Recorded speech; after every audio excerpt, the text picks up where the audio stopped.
And a man with no legs can't run.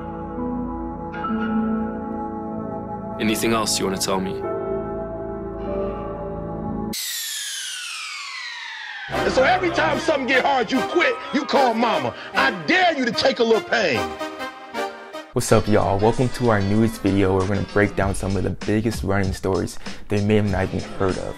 And since last week was the week of love with Valentine's Day, let's talk about something that happened 6 years ago on Valentine's Day, about how the fastest man to ever run on blades' career came to a tragic end on the early morning of February 14th, 2013. Before we get into what happened on that Valentine's morning 6 years ago, you may be wondering, who is Oscar Pistorius?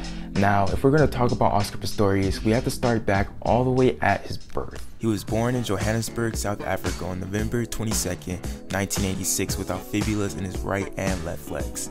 This led to his legs being amputated when he was only 11 months old. Doctors advised this because it would be easier for him to get used to his prosthetics if he got them before he learned how to walk. Pistorius grew up in Pretoria, South Africa, where he had a tough childhood because of his parents getting divorced at age 6, his mother passing away at 15, plus growing up with prosthetics legs had to be a struggle on its own.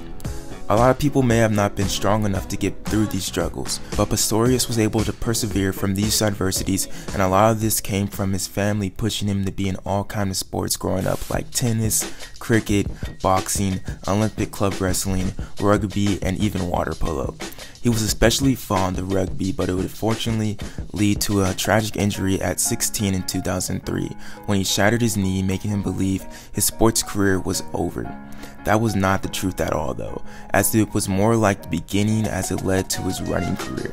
The doctors recommended that running would help his rehab, so in the start of the new year in 2004, he began to train, and surprisingly, he ran a 100-meter race after only 3 weeks of running in 11.72.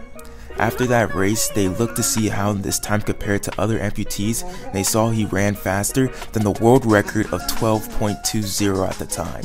This was just the beginning of an illustrious track and field career in the Paralympic world that started at the 2004 Paralympic Games, where he earned gold in the 200 meter and bronze in the 100 meter.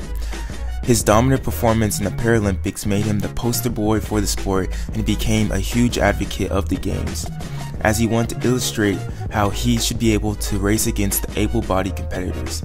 This led to several scientific tests to see if he actually had some type of advantage in his prosthetics when racing able bodies, and after strenuous testing, they finally came to the conclusion that there was no advantage. If anything, there was a disadvantage. When running on the curbs, it was definitely way harder than when able bodies were able to do it. It was clear at the race with able bodies right before the 2008 Olympics. He didn't race able bodies though, but he was able to win 100 meter, 200 meter, and 400 meter in the Paralympic Games in Beijing, further proving his dominance in the Paralympic Games.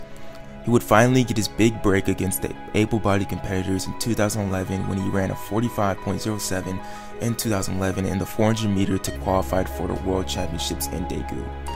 He got a surprising third place finish in the first round of the 400 meter, but got eliminated in the semifinal. Also, he did earn a silver medal in the 4x4, but he didn't get the run to the final.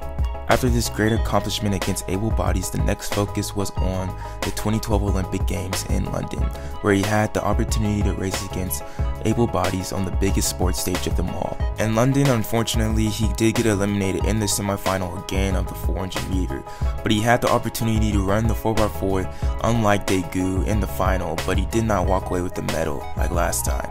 But he was so proud of this accomplishment, I don't even think winning a medal even bothered him, as he felt like he didn't know what to do at the Olympics. He didn't know if he should cry or he should be happy. It was just one of the most proudest moments of his life. Then 2 months after the Olympics, he got the opportunity to compete at the Paralympic Games in London, where he carried the flag for South Africa at the opening ceremony, and he was able to have tremendous races all around. 2012 ultimately had to be the height of his career, where he came away with 11 races on the Olympic track, resulting in 2 Paralympic gold medals, a Paralympic silver, 2 world records, a Paralympic record, an Olympic individual semi-final, and an Olympic final. After this tremendous run and everything else that he did over the years, Oscar Pistorius had really become a celebrity and sort of a household name. Most importantly though, he was the face of sports in the world of South Africa. Also, he just started to date a beautiful supermodel, Reeva Steenkamp, and they became a celebrity couple that were the quote-unquote it couple of South Africa. Unfortunately though, this would all change in the early morning of February 14, 2013. It was on this night when Oscar shot his girlfriend Reeva through the bathroom door, starting the long trial of the famous Blade Runner.